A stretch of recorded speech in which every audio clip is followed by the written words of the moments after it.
Cancer is darkness, the battle, the waiting, the fear. Darkness. Tell me about someone you know who has gone through a battle with cancer.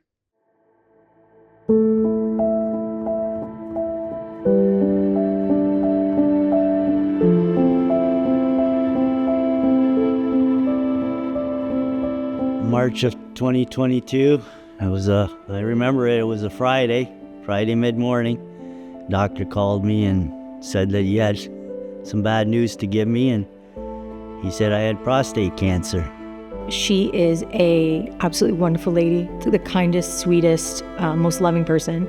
She is a mother, grandmother, great-grandmother, and just a wonderful person to be around. Booked a family trip to go to Vegas. We were walking around the strip, and my dad was feeling a little off. They determined that my dad was having a heart attack. Knew lots of people, loved my Nona, salt of the earth, good guy. I remember visiting him in the hospital in Hamilton. That's where he was sent, and just very, very hard to see him. The first time I went there, I basically didn't know what I was getting into, and just to see him like that just made me break down right away. My mom's gone through cancer twice. Her first diagnosis was when she was 40 years old. She had cervical cancer. In 2023, she was diagnosed with large B lymphoma. Oddly enough, I was diagnosed with cancer myself the same year, June of 2023. Finished work on Friday and went home and just kind of did what I did and everything, and went to bed and woke up Saturday morning, and it's like, what just happened yesterday? And that's when it really hit. It's cancer. What happens now to me? What happens to everybody in that? And they had determined that maybe there was a little bit more off with his blood work.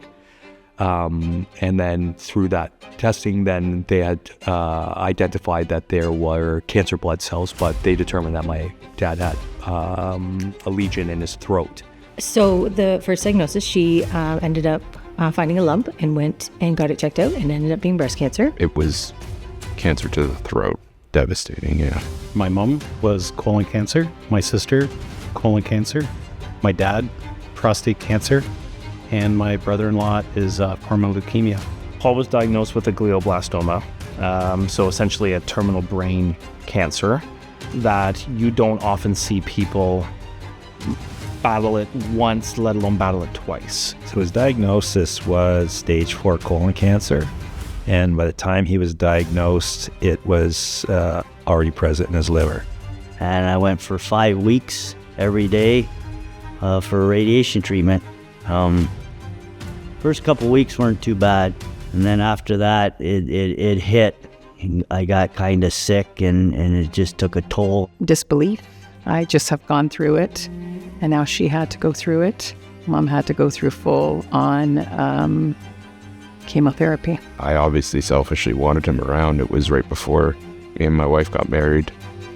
At the same time, I hated seeing him suffering, and selfishly I wanted him around, but at the same time I knew, I don't want him to suffer anymore if there's nothing that could be done to bring him back to normal, right? It was a few years between the first and second round that they found a second round of it. And then another few years after that, it ended up finding some uterine cancer. Chemo was off of the table, so the next option for them was to provide him with radiation treatment directly on his throat. We went to the house and shaved her head, and it was very difficult. She suffered a lot. And they give me some options on what to do, is either medication, operation, or radiation. And I said, well, okay, I'll have to think about it. And he said, okay, just not too long, because we need to get on this right away. That stage, they had determined that he would need to have some form of treatment, but they were concerned because my dad had just recovered from the triple bypass surgery, or was recovering. So we had surgery where Unfortunately, they were able to remove as much of that cancer as they could, but it's the kind that you can't get at all. It's very aggressive. Very aggressive. And it was a very unfortunate, rapid progression for him. But as Alicia said, he bounced back. He came back to work, which is really, really great. And then with that second surgery, a lot changed. And that's where I think some of the realities of the situation came in for the family and for some of us that were helping kind of maintain that family community at the pharmacy for him. So It was a tough thing to tell somebody that, hey, I got cancer. And it's surprising how it affects so many people. The uncertainty of waiting in between, and then when it came back, I know it was just a lot for all of them to really kind of go through it all again. Do I leave to go and pursue my post-secondary education and get my degree, or postpone it for a year? What does that look like? What kind of help and support would my mom need? My sister lives in Toronto, so she wasn't close to my parents. And then in 2024, went in for more tests, and they found more cancer in me again. They operated on me and removed my thyroid for cancer. It involved radiation treatment, multiple surgeries, because each time they went in for a surgery, it came out as we couldn't get it all because, and there's different reasons for that. And so it basically chemotherapy, radiation therapy, and surgery. So the outcome is, after all three of her bouts, she is currently in remission, cancer-free, and thriving. And as of 2024, cancer-free again. So very lucky, very good to know that it's all gone and things are progressing. But yeah, it's a tough thing when you get that phone call and say you have cancer. That's the first thing pops in your mind is like, well, how bad is it? How long do I got to stay? Darkness isn't the end. Even in the hardest battles, light finds its way in. A cancer diagnosis feels like a darkness.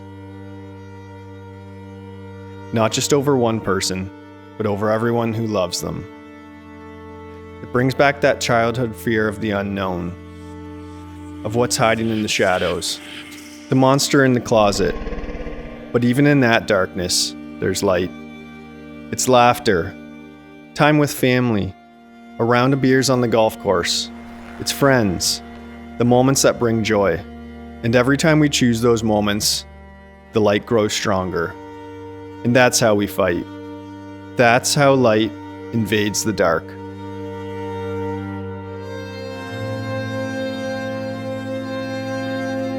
I needed to ensure for myself, like I needed to wait until pathology was back and that I didn't ring the bell at the cancer clinic.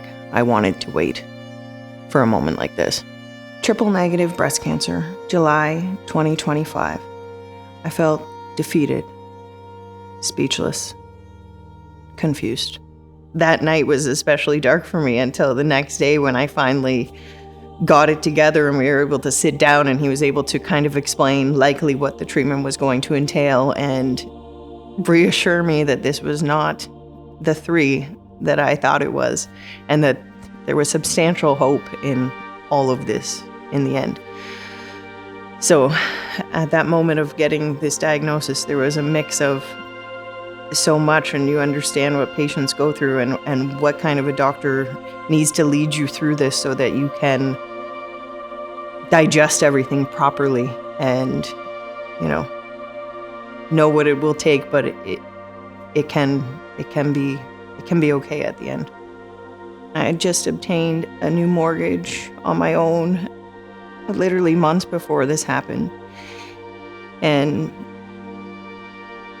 to say that somebody knocking on my door and being able to provide some kind of financial relief during this time, it helped an immense amount of stress being lifted off of me that, we could survive these 8 to 10 months without having to limit the happiness that we still had, that strangers that don't know you, don't know your name, don't know your face, don't know what you're carrying, behind you was a substantial relief.